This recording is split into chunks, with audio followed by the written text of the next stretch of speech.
Hay pueblos en este mundo que poseen algo especial, algo que no aparece en un mapa y que no se puede explicar con un libro de historia, algo que hace que sus habitantes hablen en voz baja o se queden mirando por la ventana un poco más de lo habitual antes de irse a dormir.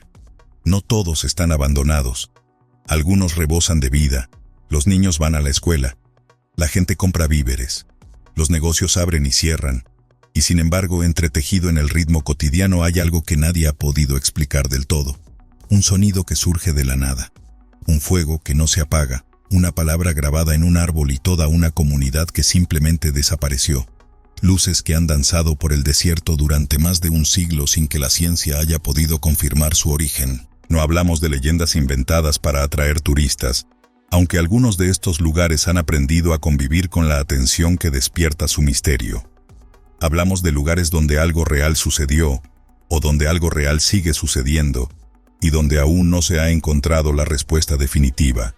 Desde las calles en llamas de Pensilvania hasta las ruinas heladas del Ártico soviético, desde una colonia inglesa desaparecida en la costa estadounidense, hasta un pueblo de la India que ha permanecido vacío durante 2 siglos bajo lo que podría ser o no una maldición, hoy viajamos a través de los 12 pueblos más misteriosos del planeta.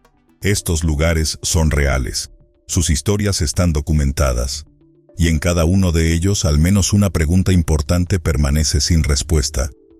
Centralia, Pensilvania, Estados Unidos. La mayoría de los pueblos mueren lentamente, los jóvenes se marchan, los negocios cierran, los edificios se deterioran con el paso de las décadas, y finalmente, la hierba cubre las calles y el pueblo se convierte en un recuerdo. Centralia, Pensilvania, no murió lentamente, fue consumida, y aquello que la consumió sigue ardiendo hoy. Centralia se ubica en el condado de Columbia, al noreste de Pensilvania.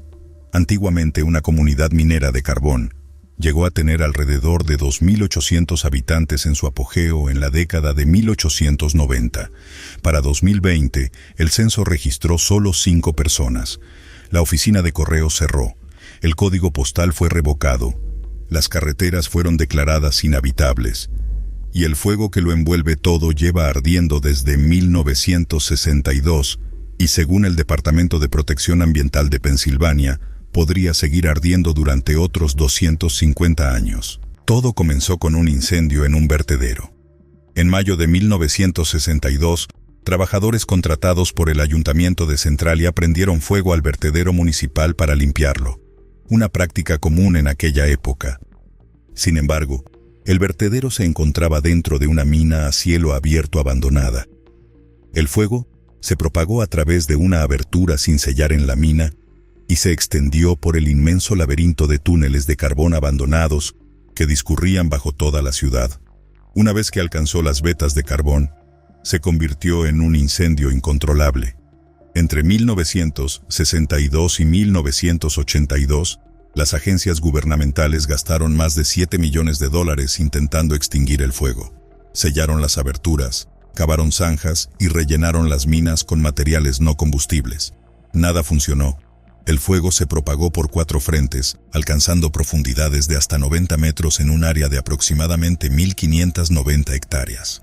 En algunos lugares, la temperatura subterránea superó los 482 grados Celsius. Para la década de 1980, los efectos eran visibles en la superficie. Las carreteras se hundían, aparecían socavones en patios y calles. El monóxido de carbono se filtraba en los sótanos.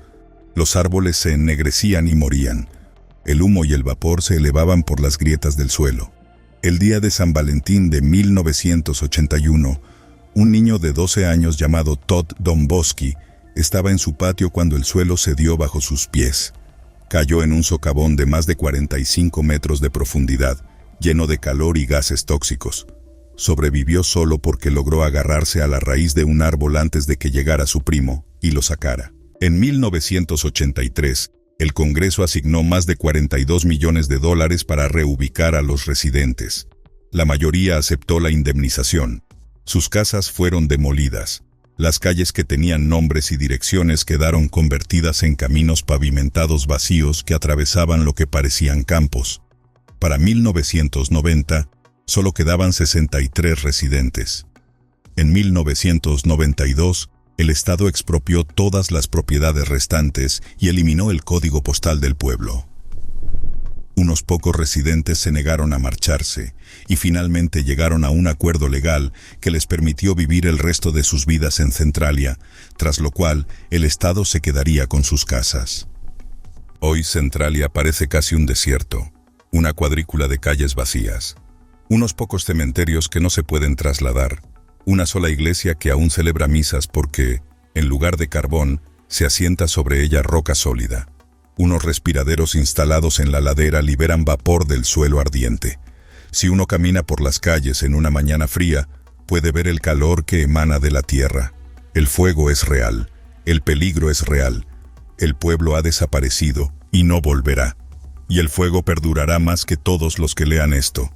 Isla Roanoke, Carolina del Norte, Estados Unidos. En agosto de 1587, un grupo de 115 colonos ingleses desembarcó en la isla de Roanoke, frente a la costa de lo que hoy es Carolina del Norte. Su objetivo era fundar la primera colonia inglesa permanente en América. Entre ellos se encontraban John White, quien se desempeñó como gobernador de la colonia, su hija Eleanor y la recién nacida de esta, Virginia Dare, quien se convirtió en la primera niña de padres ingleses nacida en América. A las pocas semanas de su llegada, la colonia ya se encontraba en apuros. Los suministros escaseaban.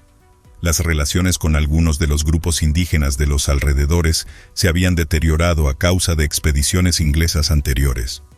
John White decidió regresar a Inglaterra en busca de ayuda, dejando atrás a su hija, a su nieta recién nacida y a los 115 colonos. No tenía previsto ausentarse mucho tiempo. Lo que sucedió después no fue culpa suya. Cuando White llegó a Inglaterra, había estallado una guerra naval con España. La reina Isabel I movilizó todos los barcos disponibles para defenderse de la Armada española. White no pudo regresar, no durante 3 años. Cuando finalmente regresó a Roanoke en agosto de 1590, el asentamiento estaba vacío. Ni destruidos, ni quemados, ni cubiertos de señales de batalla, simplemente vacíos. Los edificios habían sido desmantelados con cuidado, como si los habitantes hubieran empacado y se hubieran mudado deliberadamente. La única pista era una palabra tallada en un poste de madera a la entrada del asentamiento. La palabra era Croatoan, el nombre de una isla cercana habitada por una tribu conocida por su amistad con los colonos. En otro árbol, se habían tallado las letras CRO. No había señales de violencia, ni rastro de la Cruz de Malta, la señal que los colonos habían acordado abandonar en caso de peligro. White creía que se habían trasladado a la isla de Croatoan voluntariamente, pero las tormentas impidieron que su barco zarpara para buscarlos. Se vio obligado a regresar a Inglaterra. Nunca se inició una búsqueda adecuada. Los colonos nunca fueron encontrados. Durante más de 400 años, la desaparición de esas 115 personas ha seguido siendo el misterio sin resolver más antiguo de Estados Unidos. Las teorías se han multiplicado a lo largo de los siglos. Algunos investigadores creen que los colonos se fusionaron con la tribu Croatoan, cuyos ancestros son conocidos hoy como el pueblo Lumbee de Carolina del Norte. Existen algunas pruebas de ello. Un historiador que visitó la zona a principios del siglo XVIII encontró una comunidad indígena local cuyos miembros tenían ojos grises y hablaban de ancestros blancos. Las excavaciones arqueológicas de las últimas 2 décadas han desenterrado artefactos ingleses en lo que alguna vez fue territorio croatoan. Proyectos de ADN han intentado rastrear vínculos genéticos entre posibles descendientes y linajes ingleses coloniales. Otros sugieren que los colonos fueron víctimas de la sequía. Los datos de los anillos de los árboles de ese período muestran que entre 1587 y 1589 se registró la sequía más extrema en la región en 800 años. Una colonia que ya escaseaba de alimentos, rodeada de tierras azotadas por la sequía, pudo haberse visto obligada a dispersarse o a morir de hambre. Los españoles también estuvieron presentes en la región durante este periodo. Algunos historiadores creen que pudieron haber encontrado y destruido la colonia, aunque los españoles continuaron buscándola activamente hasta bien entrado el año 1600. Lo que dificulta su confirmación. No se ha dado una respuesta definitiva.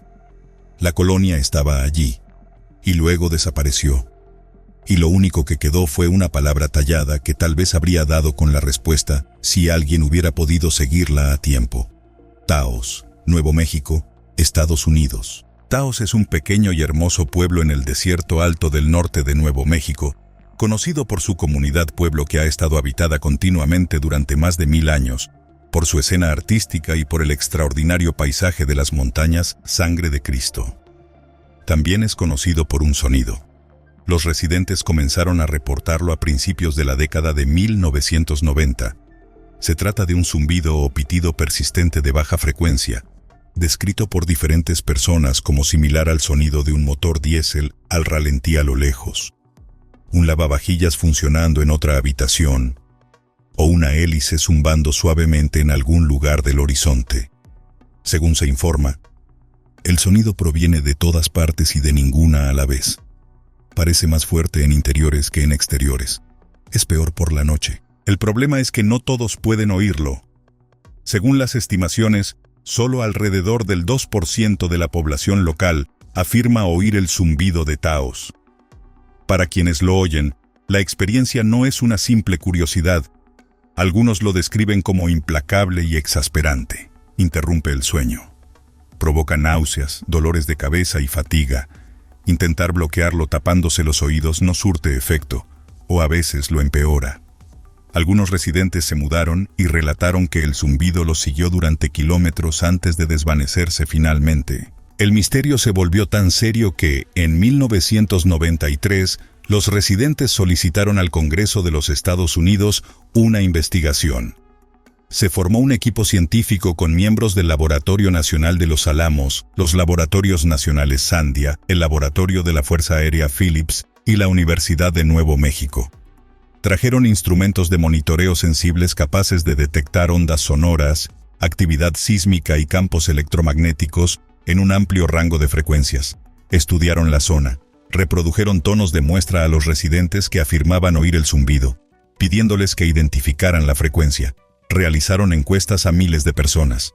Su conclusión fue que el zumbido existía, que algo estaba ahí, pero no pudieron identificar su origen. Se investigaron las instalaciones industriales locales, pero se determinó que no eran suficientes para explicar el fenómeno. El zumbido persistió incluso cuando las centrales eléctricas cercanas se desconectaron temporalmente. Se consideró la actividad geológica como una posible causa, pero los datos sísmicos no arrojaron resultados concluyentes. Se propusieron señales electromagnéticas provenientes de equipos militares o de comunicaciones. Se sugirió la posibilidad de que se tratara de tuberías de gas a alta presión. También se exploró la posibilidad de una disfunción del oído interno. Ninguna de estas explicaciones resolvió completamente el problema. El científico que dirigió la investigación, Rod Whittaker, del Laboratorio Nacional de los Álamos, declaró claramente al final del estudio que el equipo no pudo identificar el origen del sonido. El zumbido de Taos se ha convertido en parte de la identidad del pueblo. Incluso una popular salsa picante local lleva su nombre. Pero el zumbido nunca ha cesado. Los residentes que pueden oírlo aún lo oyen, y décadas después de la primera investigación formal, la ciencia no ha dado con una fuente definitiva. Marfa, Texas, Estados Unidos. En el extenso, llano y remoto desierto de altura del oeste de Texas, a unos 320 kilómetros al sur de El Paso, se encuentra la pequeña ciudad de Marfa. Cuenta con alrededor de 1,800 habitantes, una famosa escena artística que ha atraído a visitantes y artistas desde la década de 1970, y un misterio que se remonta a antes de que naciera cualquiera de nosotros. Las luces de Marfa son orbes luminosos que aparecen en el oscuro desierto al sureste de la ciudad, flotando en la zona de Mitchell Flat, cerca de las montañas Chinati. Se han reportado desde 1883, cuando un joven vaquero llamado Robert Reed Ellison divisó luces parpadeantes mientras arreaba ganado por el paso paisano y se preguntó si se trataba de fogatas apaches. Preguntó a otros colonos al respecto. Le dijeron que habían visto las mismas luces con regularidad, pero que nunca habían encontrado ninguna fogata, cenizas ni huellas cuando fueron a investigar. Desde entonces, cientos de personas han reportado haber visto las luces. Durante la Segunda Guerra Mundial, pilotos de una base aérea militar cercana Intentaron rastrearlas y localizarlas desde el aire, pero no encontraron nada. Científicos, ingenieros, periodistas y visitantes curiosos las han estudiado, buscado y tratado de explicarlas durante más de un siglo. El Departamento de Transporte de Texas construyó finalmente un mirador formal a 9 millas al este de la ciudad, específicamente para observar las luces. ¿Qué son exactamente las luces de Marfa? Nadie ha dado con una respuesta definitiva. Un grupo de estudiantes de física de la Universidad de Texas en Dallas pasó varios días en 2004 monitoreando la zona con cámaras, equipos de seguimiento de tráfico y vehículos de vigilancia, y concluyó que al menos algunas de las luces visibles desde el área de observación eran faros de automóviles en una carretera lejana, distorsionados por capas de aire a diferentes temperaturas, un efecto similar al de un espejismo. Esta explicación justifica el movimiento de las luces en línea recta y su correlación con los patrones de tráfico. Pero esto no explica todas las luces. El ingeniero aeroespacial jubilado James Bunnell dedicó 12 años, de 2000 a 2012, a fotografiar, medir e investigar las luces, y concluyó que las que clasificó como auténticas luces de Marfa se comportaban de manera diferente a las distorsiones del tráfico. Se movían de formas que no se correspondían con el tráfico de la autopista. Se fusionaban, se dividían, cambiaban de color, aparecían en zonas donde no había carreteras y, a veces, se movían a lo que parecía ser una velocidad extremadamente alta antes de invertir la dirección. Sospechaba una conexión con fenómenos electromagnéticos o de plasma, posiblemente relacionados con perturbaciones magnéticas geológicas en la región. No pudo confirmar el origen. Las luces aparecen aproximadamente una docena de veces al año, a veces en noches sin un patrón climático particular, a veces en condiciones que parecen propiciar su aparición y luego desaparecen la noche siguiente. Se las ha descrito como blancas, amarillas, rojas y azules. Se las ha visto flotando, moviéndose rápidamente, ascendiendo lentamente, descendiendo y desapareciendo sin atenuarse ni parpadear. Más de 140 años después del primer avistamiento documentado, nadie ha confirmado qué son. Kuldara, India. En el estado de Rajasthan, en el noroeste de la India, a unos 29 kilómetros al oeste de la ciudad de Jaisalmer, hay un pueblo que ha permanecido deshabitado durante casi 200 años. Kuldara fue en su día el hogar de una próspera comunidad de brahmanes paliwal, un grupo conocido en la región por su destreza en la agricultura y el comercio. El pueblo se fundó alrededor del siglo XIII, y para el siglo XIX era una comunidad estable y activa con casas de piedra, templos, pozos y calles. Entonces, hacia 1825, todos sus habitantes se marcharon de la noche a la mañana y nunca regresaron. No se ha podido confirmar su paradero. No existe documentación que indique qué les sucedió. Simplemente desaparecieron. Y en los 2 siglos transcurridos desde entonces, nadie ha ocupado su lugar. La leyenda que rodea a Kuldara es muy conocida en Rajasthan. La historia más popular cuenta que el gobernante local, un administrador poderoso y temido, exigió que le trajeran a la hija de uno de los ancianos más respetados del pueblo.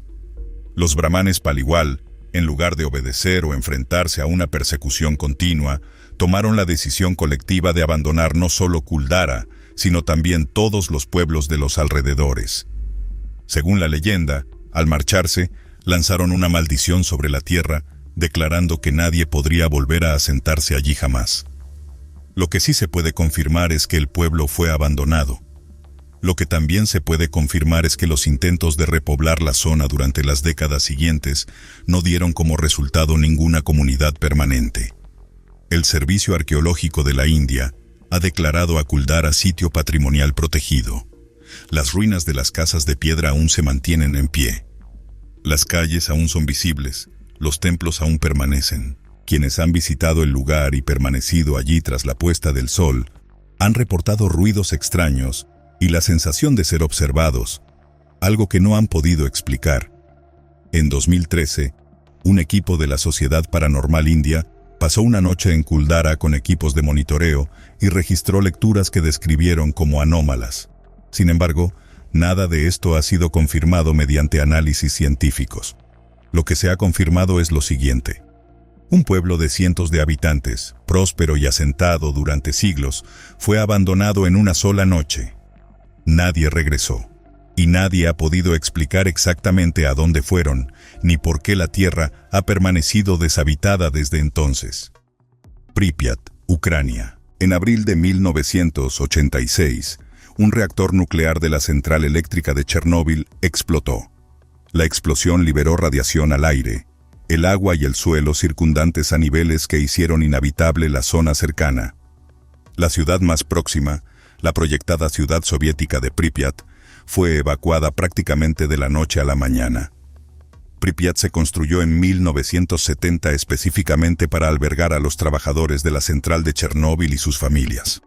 Era una ciudad soviética modelo, moderna y bien financiada para los estándares de la época. En el momento de la explosión, vivían allí alrededor de 50.000 personas. Edificios de apartamentos, escuelas, hospitales, un hotel, un parque de atracciones con una noria, un complejo deportivo y amplias avenidas arboladas daban servicio a una población que no tuvo ninguna advertencia de lo que se avecinaba. Cuando llegó la evacuación, se les dijo a los residentes que solo llevaran lo necesario para unos días. Les aseguraron que regresarían. Dejaron sus muebles en su sitio. Los juguetes de sus hijos permanecieron en el suelo. Los libros siguieron abiertos sobre las mesas. En el parque de atracciones, una noria nueva, que ni siquiera se había usado para el público, seguía allí, junto a una flota de autos de choque, que solo habían transportado pasajeros unas pocas veces antes de la evacuación.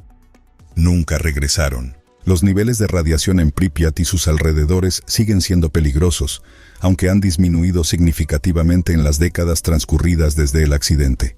La naturaleza se ha apoderado de la ciudad. Los árboles crecen a través de los suelos. El musgo cubre las paredes. Zorros, lobos y otros animales salvajes se han instalado en edificios que no han sido habitados por humanos en casi 40 años. El parque de atracciones, los pasillos de la escuela, el hospital con su equipo de protección desechado, los apartamentos con fotos familiares aún en las paredes, todo se deteriora lentamente dentro de una zona de exclusión a la que la mayoría de la gente no tiene permitido entrar. Pripyat no es misteriosa como Kuldara o Roanoke. Lo que allí ocurrió está documentado con dolorosa precisión. El misterio de Pripyat es de otra índole. Es el misterio de una vida que se detuvo en un instante y quedó allí, intacta, para que el tiempo la disolviera.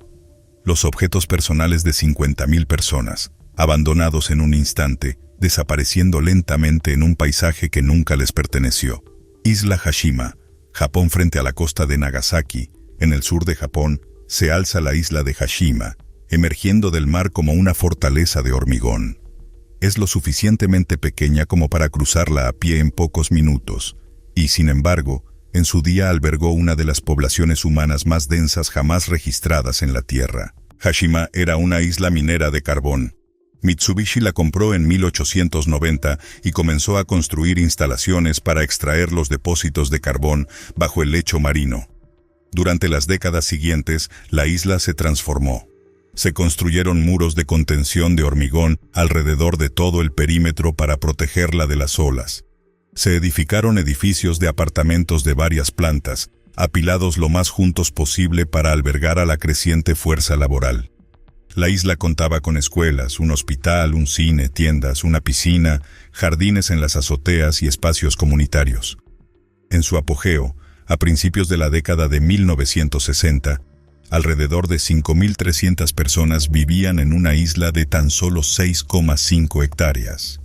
Esto representa una densidad de población muy superior a la de Tokio o Nueva York en aquella época. En 1974 se agotaron las reservas de carbón. La mina dejó de ser rentable. Mitsubishi anunció su cierre.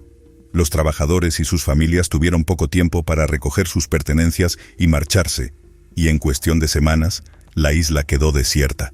Todo quedó en pie. Muebles, ropa, pertenencias personales, material escolar infantil, artículos para el hogar, utensilios de cocina. Los diques mantuvieron a la gente a salvo mientras duró el carbón y protegieron de la intemperie después, pero el tiempo hizo estragos en los edificios desde dentro. El hormigón se desmoronó. el acero se oxidó, el mar y el clima fueron desintegrando lentamente las estructuras.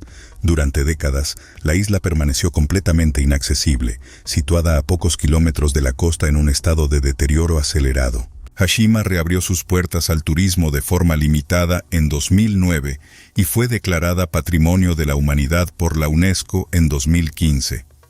Los visitantes pueden caminar por senderos señalizados cerca del borde de la isla y observar las ruinas, aunque está prohibido el acceso al interior de los edificios debido al riesgo de derrumbe estructural.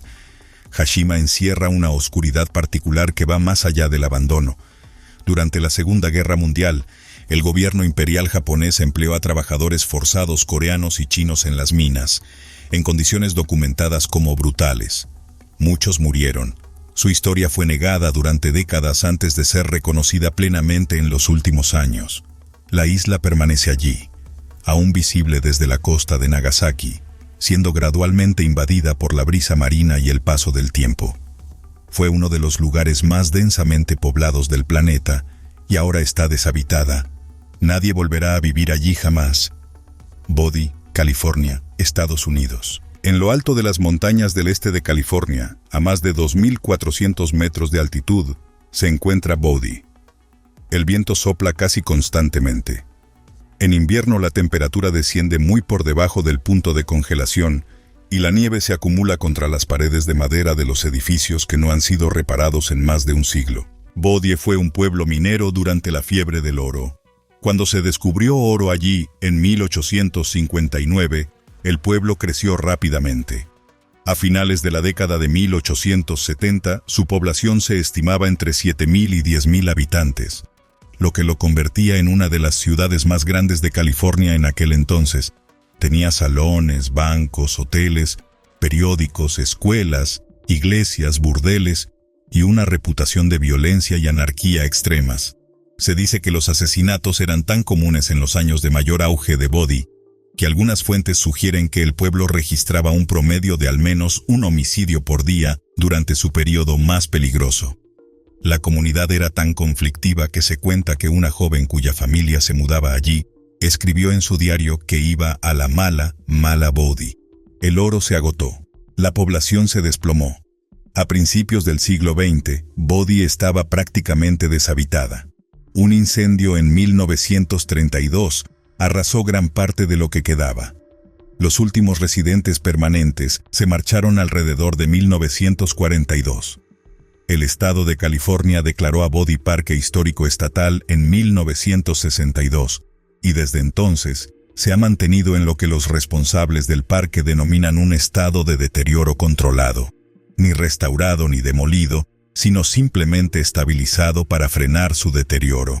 Hoy en día, alrededor de 170 estructuras aún se mantienen en pie en Bodie, el pueblo fantasma más grande que sobrevive en el oeste americano. Los enseres domésticos todavía se encuentran dentro de las casas. Una mesa de billar está en el salón. Coches viejos se oxidan en las calles. La bóveda del banco permanece abierta y vacía. Los bancos de la iglesia aún están orientados hacia el púlpito. Lo que hace misteriosa a Bodie no es lo que allí ocurrió.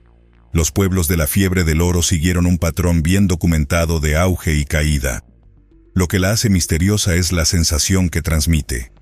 Los edificios están lo suficientemente intactos como para que el pueblo parezca habitado desde la distancia. Pero nada se mueve. Ninguna cortina se agita con el viento porque las ventanas no tienen cristales. El silencio es particular y denso, el tipo de silencio que se tiene en un lugar que alguna vez fue muy ruidoso y que ahora es permanentemente silencioso. Varias leyendas locales se han asociado a Bodie, incluyendo historias sobre una maldición que recae sobre cualquiera que se lleve un objeto del pueblo. Los guardaparques confirman que reciben cartas cada año de antiguos visitantes que devuelven los objetos que se llevaron, junto con disculpas y descripciones de la mala suerte que siguió al robo. La veracidad de la maldición es una cuestión que, según sugieren las propias cartas, algunas personas se toman muy en serio. Oradour-sur-Glane, Francia.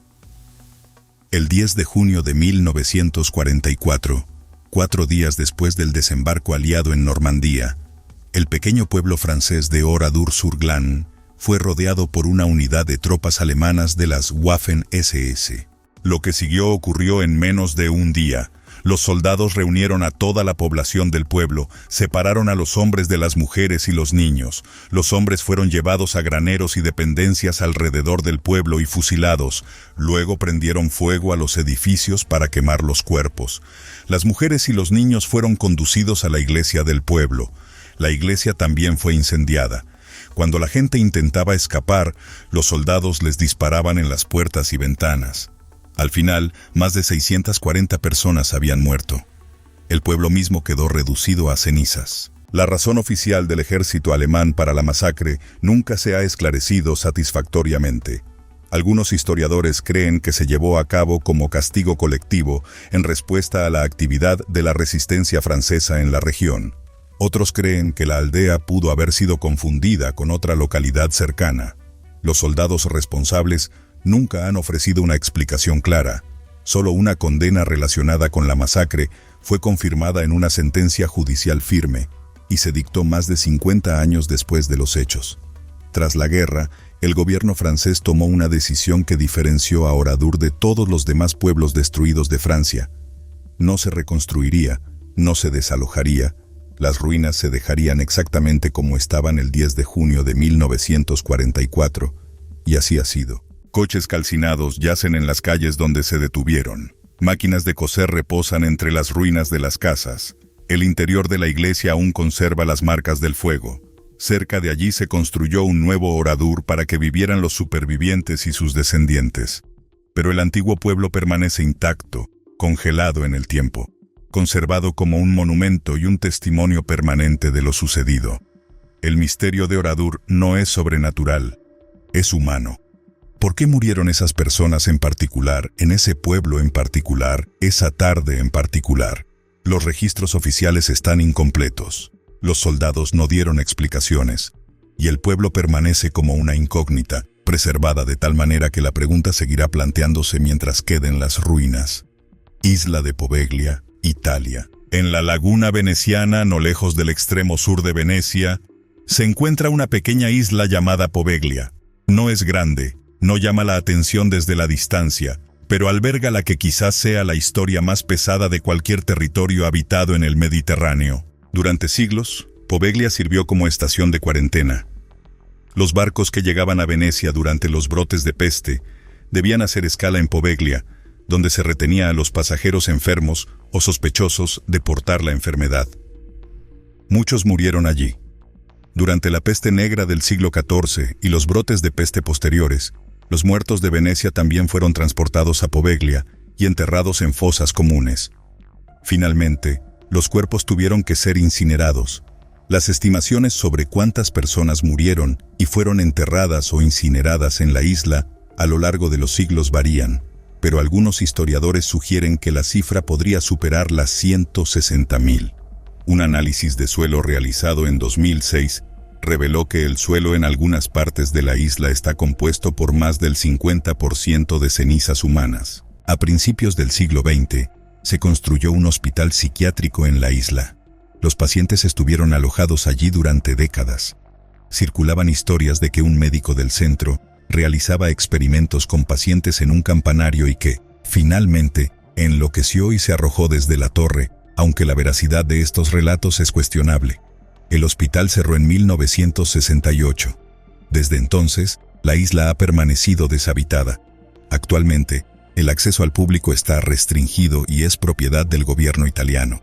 Los intentos esporádicos de urbanizarla o venderla nunca han dado como resultado ningún proyecto. Según se informa, los pescadores de Venecia evitan desde hace tiempo lanzar sus redes cerca de Poveglia, debido a los huesos humanos que ocasionalmente aparecen en las aguas circundantes. El gobierno italiano ha permitido un acceso muy limitado a investigadores y periodistas, ninguno de los cuales ha aportado documentación científica sobre actividad paranormal, aunque muchos manifiestan una inquietud en la isla que les resulta difícil explicar racionalmente. Poveglia no es misteriosa por las leyendas, es pesada por lo que se puede confirmar: los muertos por la peste, la cuarentena, el hospital, el silencio desde 1968. y una isla que la ciudad con la que limita parece por tácito acuerdo preferir dejar en paz. Pyramiden, Noruega. En lo alto del archipiélago ártico de Svalbard, aproximadamente a medio camino entre Noruega y el Polo Norte, se encuentra Pyramiden. Para llegar allí, hay que cruzar mar abierto, donde los osos polares superan en número a los humanos y el hielo marino se desplaza a la deriva durante los meses de verano. Se navega junto a glaciares y bajo cielos que no se oscurecen en verano ni se aclaran en invierno. Pyramiden fue un asentamiento minero soviético, fundado por Suecia en 1910 y adquirido por la Unión Soviética en 1927. Durante las décadas siguientes, se convirtió en una comunidad plenamente funcional en uno de los entornos más hostiles del planeta. En su apogeo albergó a más de 1000 personas. Los soviéticos construyeron escuelas, un centro cultural, una biblioteca, un gimnasio, una piscina cubierta climatizada, un teatro, un comedor y bloques de viviendas. Plantaron y mantuvieron un césped, cultivando hierba en el Ártico como muestra de lo que la planificación soviética podía lograr en cualquier lugar. Un gran busto de Lenin dominaba el asentamiento, mirando hacia un glaciar al otro lado del fiordo. En 1998, la mina dejó de ser rentable. La población fue evacuada. El asentamiento quedó prácticamente intacto. La piscina aún tiene agua. El gimnasio aún conserva sus aparatos. La biblioteca aún tiene libros en sus estanterías. El piano del centro cultural sigue en su sitio. El busto de Lenin aún mira hacia el glaciar, y todo ello ha permanecido expuesto al aire ártico desde 1998, congelándose lentamente, oxidándose lentamente, siendo lentamente consumido por el frío. Pyramiden ahora es accesible para los visitantes que reserven excursiones organizadas desde Longyearbyen, el asentamiento noruego más cercano. Un pequeño grupo de trabajadores rusos se encarga del mantenimiento de los edificios durante los meses más cálidos. Pero la ciudad en sí es esencialmente un museo de la ambición soviética, conservada por el mismo frío que hizo que su construcción fuera tan extraordinaria en un principio. No hubo guerra, ni desastre, ni explosión. La mina simplemente dejó de ser rentable y el pueblo fue abandonado con tal minuciosidad que dejó atrás, en la oscuridad, los objetos de toda una civilización. Caminar por Pyramiden hoy en día se siente, según muchos, como caminar a través de un momento que simplemente se detuvo, una sensación de que algo podría volver a empezar en cualquier momento si las personas que estuvieron aquí simplemente regresaran. No volverán. Whitmore.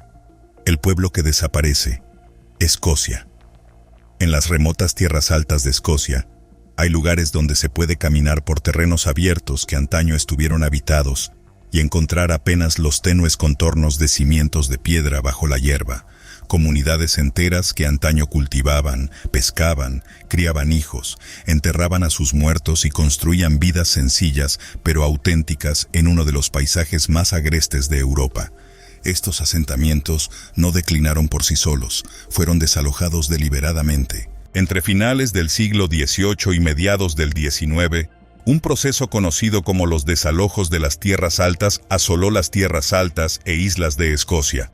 Los terratenientes, muchos de ellos recién enriquecidos gracias a la Revolución Agrícola Británica, descubrieron que la cría de ovejas era más rentable que el arrendamiento de pequeñas parcelas a agricultores. Así pues, desalojaron a los arrendatarios. Familias que habían vivido en esas tierras durante generaciones fueron desalojadas, a menudo sin previo aviso. En ocasiones, sus hogares fueron incendiados para impedir su regreso. Fueron reubicados en zonas costeras con tierras pobres o emigraron a Canadá, Australia, Nueva Zelanda y Estados Unidos. Uno de los ejemplos más impactantes de lo que quedó atrás es el asentamiento de Bailemore na Erde en la isla de Jura, junto con docenas de asentamientos similares desalojados en Sutherland, Ross y Cromarty y las Hébridas exteriores. Tan solo en Sutherland, un terrateniente conocido como el Marqués de Stafford, más tarde Duque de Sutherland, fue responsable del desalojo de aproximadamente 15,000 personas entre 1811 y 1820. Lo que hace misteriosos a estos lugares no es una explicación sobrenatural, sino humana. Los cimientos de las casas aún son visibles. Los patrones de los campos donde antaño se cultivaban alimentos todavía se pueden leer desde arriba. Los pozos siguen ahí, y las personas que los habitaban se marcharon de forma tan completa, tan involuntaria, tan definitiva, que lo que queda no es evidencia de un colapso, sino de una desaparición. La ausencia no es la ausencia de algo que terminó de forma natural, es la ausencia de algo que fue arrebatado. Los pueblos deshabitados de Escocia permanecen en silencio en un paisaje que parece vacío, pero no siempre lo estuvo. Y el silencio que ahora lo llena conlleva el peso de lo que se decidió para las personas que lo llamaron hogar. Fordlandia, Brasil. En lo profundo de la selva amazónica del norte de Brasil, a horas de cualquier pueblo importante, se encuentra un lugar donde se puede hallar una torre de agua construida al estilo de una pequeña ciudad del medio oeste estadounidense. Carreteras, bungalows con porches, un campo de golf invadido por la selva, bocas de incendio, un hospital. Todo ello bajo la implacable presión del Amazonas, desmoronándose y cubierto de vegetación, pero aún reconocible como algo construido para perdurar. Esto es Fordlandia, y fue construida por Henry Ford. En 1928, Ford compró 2,5 millones de acres de selva amazónica en el estado brasileño de Pará. Su plan era construir una plantación que produjera suficiente caucho natural para abastecer sus fábricas de automóviles sin depender de los mercados de caucho controlados por los británicos en Asia. Además, en su visión, traería el orden, la moral y la eficiencia industrial estadounidenses al Amazonas. Construyó una ciudad, trajo trabajadores estadounidenses y brasileños, edificó hospitales, escuelas, tiendas y casas con arquitectura de estilo estadounidense, prohibió el alcohol y el tabaco, insistió en que se sirviera comida estadounidense en el comedor, intentó plantar árboles de caucho en hileras como debería ser una plantación industrial adecuada. Todo salió mal. Los árboles de caucho, plantados en hileras densas sin el espacio que requieren los árboles de caucho natural del Amazonas, fueron atacados de inmediato y con gran virulencia por una plaga que prolifera cuando los árboles están muy juntos. Los trabajadores brasileños se amotinaron por la comida estadounidense, el horario rígido y el trato recibido. Los supervisores estadounidenses huyeron a la selva cuando comenzó el motín. Enfermedades como la malaria y la fiebre amarilla asolaron el asentamiento en un clima para el que, al parecer, los planificadores de Ford no se habían preparado del todo. Ford intentó solucionarlo. Trasladó la operación a un nuevo emplazamiento. Contrató a biólogos botánicos, invirtió años y enormes sumas de dinero. Nada funcionó. En 1945, la empresa de Ford vendió Fordlandia al gobierno brasileño por una cantidad ínfima a la que se había gastado. Los trabajadores se marcharon. La selva comenzó a invadirlo todo de inmediato. Hoy en día, un pequeño pueblo brasileño llamado Fordlandia sobrevive en los límites del emplazamiento original, habitado por los descendientes de los trabajadores que se quedaron. Las ruinas de la ambición original de Ford yacen tras ellos, siendo absorbidas por la selva, a un ritmo que deja claro que la Amazonía nunca consideró que el acuerdo fuera permanente. El misterio de Fordlandia reside en la certeza. Henry Ford fue uno de los industriales más poderosos de la historia. Tenía dinero, ingenieros, ambición y la absoluta convicción de que podía hacer que el Amazonas se comportara como él quería. La selva respondió a esa convicción a su debido tiempo y a su manera. Estas 12 ciudades se ubican en diferentes continentes, en diferentes épocas y envueltas en distintos tipos de misterio. Algunas fueron destruidas por decisiones de quienes ostentaban el poder. Otras fueron abandonadas por las fuerzas de la naturaleza o la economía. Algunas fueron construidas en el lugar equivocado por razones equivocadas. Algunas simplemente emiten un sonido, una luz o una sola palabra grabada, cuya explicación jamás se ha podido comprender del todo. Pero todos tienen algo en común. Hacen una pregunta que deja a las generaciones futuras con la duda. ¿Por qué se fueron esas personas? ¿Qué es ese sonido? ¿Dónde empezó el fuego? ¿Y por qué no se apaga? ¿Quiénes vivían aquí? ¿Y qué precio tuvieron que pagar para marcharse? Los pueblos no guardan sus propios secretos. Los secretos los guarda el tiempo, la tierra, los registros incompletos y el simple hecho de que quienes conocían la respuesta completa ya no están, Y así, las preguntas siguen abiertas, sentados entre las ruinas, en el desierto o bajo la tierra en llamas, esperando a que alguien llegue con la pregunta adecuada y la paciencia suficiente para escuchar la respuesta. Después de conocer todos estos lugares, ¿cuál te gustaría visitar y explorar más? Déjalo en los comentarios. Y si quieres seguir viajando a esos lugares de este planeta que esconden mucho más de lo que aparentan, suscríbete a Parallel Facts. Seguiremos adelante.